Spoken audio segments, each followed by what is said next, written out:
सरकार ने पीएम आशा योजना के तहत किसानों के आर्थिक सशक्तिकरण और आत्मनिर्भरता को बढ़ावा देने के लिए कई महत्वपूर्ण कदम उठाए हैं। यह योजना किसानों को फसल की उचित कीमत दिलाने के साथ साथ उनकी उपज के न्यूनतम समर्थन मूल्य यानी कि एमएसपी की गारंटी भी देती है। पीएम आशा योजना को लेकर केंद्र सरकार ने यह निर्णय लिया है कि इसे बड़े पैमाने पर लागू किया जाएगा और इसके लिए 35,000 करोड़ रुपए का बजट आवंटित किया गया है। इस योजना का मुख्य उद्देश्य किसानों को उनकी फसलों का उचित मूल्य दिलाकर आर्थिक रूप से मजबूत करना और कृषि क्षेत्र को स्थिरता प्रदान करना है। आज की रिपोर्ट में हम बात करेंगे पीएम आशा योजना के बारे में, जो किसानों की आय बढ़ाने और उन्हें आत्मनिर्भर बनाने के उद्देश्य से चलाई जा रही है। नमस्कार, मैं हूं विजयश्री। स्वागत करती हूं आपका यूबी न्यूज में, जहां हम न सिर्फ खबरें लाते हैं बल्कि उसका बारीक और सटीक विश्लेषण भी करते हैं। आगे जानते हैं पीएम आशा योजना के उद्देश्य और फायदों के बारे में। किसानों की आय में वृद्धि। पीएम आशा योजना के अंतर्गत किसानों को उनकी फसल की उचित कीमत सुनिश्चित की जाती है। यदि किसी भी फसल की कीमत एमएसपी से कम हो जाती है तो सरकार उस फसल को एमएसपी पर खरीदती है। इससे किसानों को अपनी मेहनत का सही मूल्य मिलता है और उनकी आय में वृद्धि होती है। अगला है आत्मनिर्भरता और उत्पादन में वृद्धि। इस योजना से किसानों को प्रोत्साहन मिलता है, जिससे वे बेहतर उत्पादन के लिए प्रेरित होते हैं। ज्यादा उत्पादन होने पर घरेलू आवश्यकताओं को पूरा करने के लिए विदेशों से आयात पर निर्भरता कम हो जाएगी। इससे देश की खाद्यान्न सुरक्षा भी मजबूत होगी। अगला है बिचौलियों से राहत। बिचौलियों के कारण किसानों को अक्सर उनकी फसल का सही मूल्य नहीं मिल पाता। बिचौलिए सस्ती दरों पर किसानों से फसल खरीदते हैं और महंगे दामों पर उपभोक्ताओं को बेचते हैं। पीएम आशा योजना के तहत सरकार सीधे किसानों से उनकी फसल खरीदती है, जिससे बिचौलियों के हस्तक्षेप को खत्म किया जा सके और किसानों को उनकी फसल का उचित मूल्य मिल सके। अगला है उपभोक्ताओं को सस्ते दरों पर खाद्य सामग्री।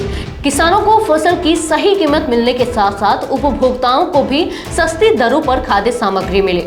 इस योजना के तहत जब बाजार मूल्य एमएसपी से कम हो जाता है तो सरकार उस फसल को एमएसपी पर खरीद लेती है, जिससे बाजार में फसल की कीमत स्थिर रहती है। अगला है आयात पर निर्भरता कम होगी। देश में यदि अधिक उत्पादन होगा तो कृषि उत्पादों का आयात कम हो जाएगा। इससे देश के किसानों को आर्थिक रूप से मजबूत बनाया जा सकेगा। साथ ही कृषि उत्पादों के आयात पर होने वाले खर्च में भी कमी आएगी। अगला है जमाखोरी और सट्टेबाजी पर रोक।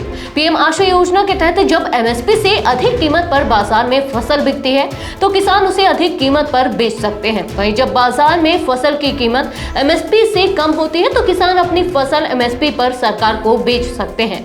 इससे जमाखोरी और सट्टेबाजी पर भी अंकुश लगेगा, क्योंकि किसानों को अपने उत्पादों को लेकर किसी तरह की चिंता नहीं होगी। आपको बता दें कि केंद्र सरकार ने इस योजना का दायरा बढ़ाने का भी फैसला किया है।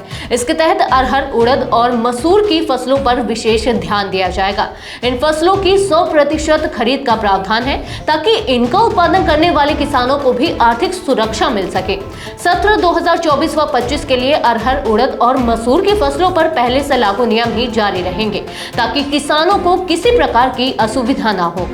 पीएम आशा योजना के अंतर्गत सिर्फ दलहन और तिलहन ही नहीं बल्कि बागवानी फसलों के लिए भी पीएसएफ यानी कि प्राइस सपोर्ट स्कीम योजना लागू की गई है। इससे फलों और सब्जियों की खेती करने वाले किसानों को भी उनकी उपज का उचित मूल्य मिलेगा। इस योजना का लाभ उन किसानों को भी मिलेगा जो तिलहन और दलहन की खेती करते हैं। इससे किसानों को उनकी मेहनत का सही दाम मिलेगा और वे आर्थिक रूप से सशक्त हो सकेंगे। कुल मिलाकर पीएम आशा योजना किसानों के हित में एक महत्वपूर्ण कदम है, जो न केवल उनकी आय बढ़ाने में सहायक है बल्कि उन्हें बाजार के उतार चढ़ाव से भी बचाती है। इस योजना से किसानों को आत्मनिर्भर बनने का मौका मिलेगा और वे देश की खाद्य सुरक्षा में अपना योगदान दे सकेंगे। तो ये थी हमारी आज की खास रिपोर्ट। आपको ये कैसी लगी, अपने विचार हमसे साझा करें। वीडियो को लाइक शेयर करें, साथ ही चैनल को सब्सक्राइब करें। यूबी न्यूज आपके लिए लाता रहेगा देश विदेश से जुड़ी ऐसी ही तमाम खबरें। तब तक के लिए धन्यवाद।